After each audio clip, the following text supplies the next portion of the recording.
la séquence de présentation des écoles et institutions présentes et qui exposent cette année les 3 et 4 mars 2017 au Palais de la Culture à Abidjan. Je suis en présence des facultés universitaires privées d'Abidjan, en abrégé FUPA, et de Campus France. Je vais laisser la parole en toute galanterie à Madame Edwige Prié, se présenter, nous dire le rôle qu'elle joue dans son institution. Merci. Donc, moi, je suis responsable de l'espace Campus France Côte d'Ivoire.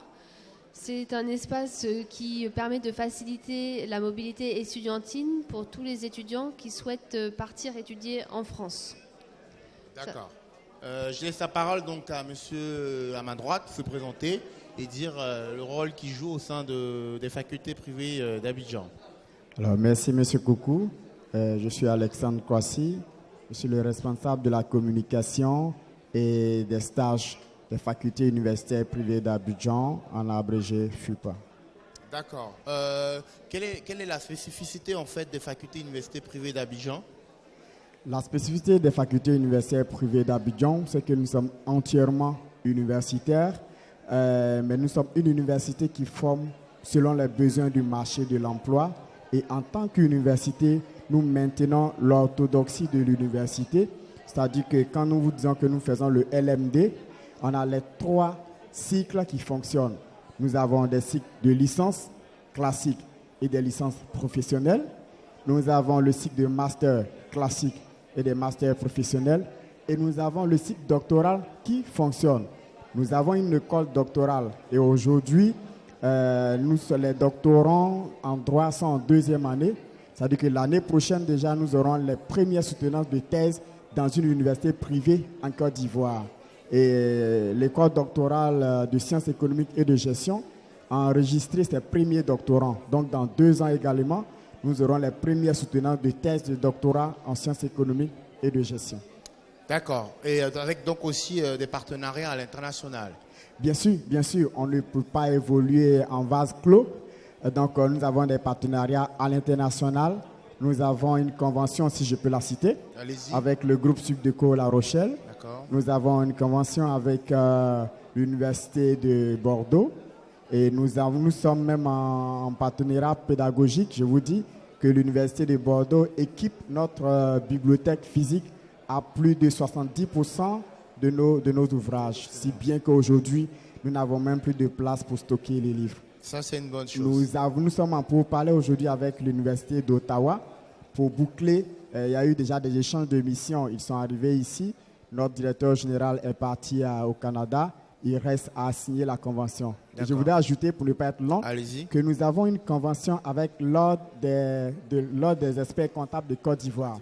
Comme nous faisons des diplômes professionnels, alors nous avons un diplôme, le diplôme de master en technique comptable et financière, qui est parrainé par l'Ordre des experts comptables. Donc, on a la convention signée avec eux, où ils enseignent, ils encadrent les étudiants et ils orientent également la formation pour que nos étudiants soient pratiques et performants une fois sur le marché. D'accord. Alors, Madame Prié, nous revenons à vous. Campus France, tout le monde, normalement, devrait connaître en Côte d'Ivoire. Tout étudiant qui fait la démarche de candidater dans une université ou une école en France passe forcément par Campus France. Donc, en gros, Campus France, c'est quoi? Pour ceux qui ne connaissent pas. Alors, effectivement, tout le monde ne connaît pas Campus France. Par rapport aux différents témoignages qu'on a sur le marché des business schools. Donc la question est plutôt pertinente. Alors rapidement, qu'est-ce que Campus France? En fait, Campus France est un passage obligatoire pour les étudiants d'un point de vue administratif et pédagogique pour pouvoir étudier en France. Nous présentons 36 000 formations, c'est-à-dire toutes les formations universitaires, toutes les formations de grandes écoles. Et ça permet aux étudiants d'avoir un choix multiple pour pouvoir vraiment concevoir et constituer leur projet d'études pour pouvoir s'épanouir dans leur vie professionnelle à venir. D'accord. Et donc, certains... Il faut préciser en fait que soit pour la voie universitaire, vous faites une candidature via Campus France, c'est bien ça? Une candidature via la plateforme Campus France pour la voie universitaire, donc celui qui veut s'inscrire dans une université en France. Et d'autres qui n'ont pas pour les écoles qui ne sont pas connectées à Campus France, après l'admission prononcée, il faut faire la démarche auprès de Campus France. C'est bien ça. Voilà. Voilà, alors je vais simplifier au niveau du vocabulaire, si vous permettez. Allez-y. Parce que établissement connecté, non connecté, en fait, ça a tendance un petit peu à flouter un peu la compréhension des étudiants. Donc moi, j'ai plutôt envie de parler membres du Forum Campus France. Il y a plein d'établissements, hein, les 3/4 font partie du membre du Forum Campus France. D'accord. En général, effectivement, ils postulent avant le 31 mars, dans la logique de calendrier préconisé. Maintenant, effectivement, on s'est rendu compte que généralement, ce sont les universités qui sont priorisées avant le 31 mars. Et puis, concernant les business schools, en fait, ce qu'on demande, c'est que ça soit une candidature parallèle, en fait, par les étudiants. C'est-à-dire qu'ils passent d'abord par les concours préalables, ils soient admis par les business schools, et ensuite, ils ont une autre procédure à faire sur la plateforme Études en France. D'accord. Puisque sur la plateforme Études en France, pour bien clarifier les choses, il y a 2 catégories. Il y a je suis candidat et je suis accepté.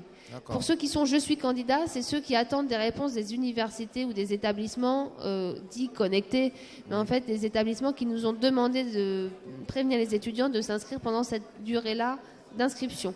Tout à fait. Et l'autre catégorie, c'est lorsque les étudiants ont la lettre d'admission des business schools ou d'une autre grande école. Et là, ils sont dans « je suis accepté » parce qu'ils sont déjà acceptés, soit dans un échange, par exemple l'échange avec FUPA et l'Université de Bordeaux, soit dans une business school ici présente sur le marché. D'accord. Et donc, les candidatures en ligne pour les universités se poursuivent toujours jusqu'au 31 mars. Alors, on va essayer de donner des informations claires et sans rumeur. On va faire notre possible puisque les candidatures sont exponentielles cette année dues à la dématérialisation de la plateforme, puisqu'on a essayé en fait de simplifier la démarche pour les étudiants. Donc on constate que ça semble plus simple puisqu'on a plus de demandes. Maintenant, on va essayer d'amplifier les horaires comme on l'a mis sur notre page Facebook. Je préfère qu'on attende un petit peu en fait d'avoir la certitude de notre organisation et de notre fonctionnement. Mais pour rassurer les étudiants, ça peut dépasser un petit peu le 31 mars. Mais je suis bien claire là-dessus. C'est qu'un projet d'études anticipé, normalement, on aurait dû avoir ce gros flux-là un petit peu plus tôt. Ça veut dire qu'on va essayer de recevoir tout le monde. Mais nous sommes à peu près environ autour de plus de 7000 dossiers, pour ne pas dire plus. En 15 jours, avec l'équipe qu'on a, ça va être très très difficile de recevoir tout le monde. D'accord. Mais on fera notre maximum. Ça veut dire qu'on sera peut-être, on ouvrira peut-être le samedi alors qu'on n'est pas encore ouvert, et on ouvrira plus tard le soir alors qu'on ferme à 17h pour l'instant.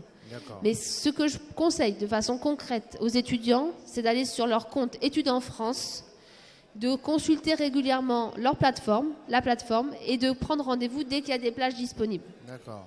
Et donc, je tiens à préciser que Campus France qui est basé au plateau, au sein du Centre culturel Institut français. L'Institut français, d'accord. À côté de la pyramide, voilà. À côté de la pyramide, ex-Centre culturel français. Voilà, donc Institut français. Et en termes de chiffres par an, vous avez combien de candidatures à peu près? 7000? Voilà. Non, enfin, on a eu l'année dernière autour de 4000 dossiers. 4000 dossiers, d'accord. Validés. Sachant qu'il y a 50% qui sont partis en France. D'accord, ok. Donc, FUPA, vous êtes basé à Angré. Oui, 2 plateaux adjoints. 2 plateaux adjoints, plus précisément. D'accord. Oui. Et c'est quoi la spécificité des facultés universitaires privées d'Abidjan? Pourquoi un candidat devrait se bousculer pour arriver, donc intégrer à la FUPA et pas à une autre école? Alors, un candidat devrait se bousculer pour arriver au FUPA parce que, comme je vous l'ai dit tout à l'heure, vous trouvez à l'université des compétences de business school. D'abord ça. Et puis, nos patrons ont l'habitude de le dire qu'ils constituent le meilleur plateau technique. Ça, c'est eux qui le disent. Mais sur le terrain, c'est prouvé. Parce que imaginez que quand le CAPA a été ouvert, c'est-à-dire le concours pour devenir avocat, avait été fermé pendant 10 ans en Côte d'Ivoire, quand ça a été ouvert, le major de toute la Côte d'Ivoire était un étudiant de FUPA. Et depuis 4 ans, chaque année, nous sortons au moins un avocat. Et pour le petit temps que nous existons, ça fait déjà 4 avocats que nous avons sortis et 2 magistrats. Et dans la haute fonction publique et toutes les fonctions privées, vous trouverez partout des gens. Pour anecdote, tout à l'heure, il y a un cabinet d'avocats qui vient de m'appeler parce qu'il m'a déjà pris 2 étudiants en stage et il en demande encore parce qu'il vient de réceptionner les thèmes de référence d'un projet. Il a besoin des étudiants de chez nous. Donc c'est le marché qui dit que nous formons des bons étudiants. Là où on va et que les entreprises viennent pour recruter, il faut forcément y aller parce qu'on va étudier pour travailler. D'accord. Et l'un des acteurs de FUPA, professeur Seka, c'est ça? Oui, docteur Seka Assaba, il est le directeur général. Je précise qu'il a été l'un des tout premiers directeurs de MSTCF Côte d'Ivoire. Exactement. Donc si vous voulez, la MSTCF a été reconvertie en MPTCF, le Master professionnel en technique comptable et financière. D'accord. Donc vous trouverez toutes ces compétences, on va dire, améliorées au FUPA. D'accord. Donc je tiens à remercier M. Kwasi et Mme Krié pour leur participation à ce forum, à ce marché des business schools, et donc de s'être prêté à la séquence de présentation des institutions. Je tiens également à remercier tous nos partenaires, Yumi Côte d'Ivoire pour l'Internet disponible au haut débit sur ce forum. Je tiens à remercier notre partenaire Taxi qui a conduit gratuitement nos exposants externes depuis l'aéroport jusqu'ici et en passant par leurs différentes résidences. Titus Drive, également Amélioris pour les bracelets électroniques, pour les bracelets NFC qui ont servi de badging. La CIB qui a bien voulu associer son image en sponsorisant cet événement. Également M2 Business School pour le contenu pédagogique. Nostalgie pour toute la partie radiodiffusion, Afrique Search et également The Team, Alligator et tous les autres partenaires et acteurs de ce marché. Merci à vous et je vous souhaite un très bon marché. Merci à vous. C'est nous qui vous remercions.